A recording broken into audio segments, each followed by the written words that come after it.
Hello, and welcome to my mini manga mentions, where I'll be giving a mini review and recommendation of manga that I love. This week's mini manga mention is Love's in Sight, or Yankee-kun to Hakujo Garo, written and illustrated by Uyama. There are currently 8 volumes available, with an official English translation on the way. And weirdly enough, I don't know why this is weird to me, during my research I actually found that there's a drama based off this series, created in 2021. I believe it might still be going on, I'm not sure. The premise is, infamous delinquent, or Yankee as I call them, Kurokawa Morio, meets a partially to mostly blind girl, Akaza Yukiko, and he falls in love with her. That's the whole premise. But this manga is incredibly well written, well illustrated, and very, very important for everyone to read.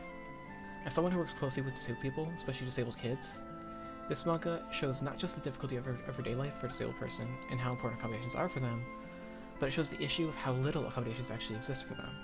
It also shows the difficulty a person can go through transitioning to becoming disabled, rather than being born as such.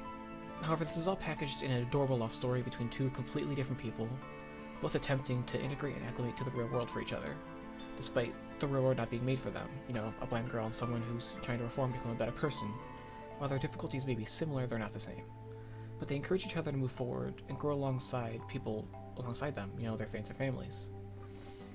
And while this manga addresses serious issues in both society and the characters' lives, it also takes time to be funny, lighthearted, and cute, which helps the reader remember that this is not just a drama to make you see these issues and make you create decisions about them. It shows that this is just how they have to live. This is their lives. These things could actually be experienced in real life, and probably are, because, you know, people are blind and people are disabled. The manga really puts it into perspective that anybody in the world could be like this, and these are issues that people face every day. It's not just something that is written in a fictional piece. These are things that can actually happen. This is, once again, a rom-com slice of life manga. However, I believe it's very important for everyone to read this, because it gives the reader a very realistic window into the daily life of disabled people and real-life issues they face every day.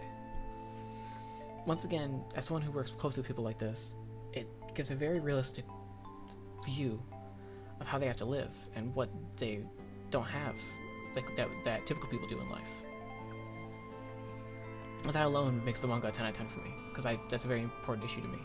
But putting that aside, I would still give the manga a 9 out of 10 for the characters, their interactions and growth, the manga's diversity has a lot of diversity, and the overall story, not to forget the art. Overall, this manga is very, very important, not just for people who like rom-coms and slices of life. I think it's important for people to learn what other people have to go through that aren't like them. Once again, I think this manga is amazing, and not just for the issues that it tackles, but for the comedy and the characters.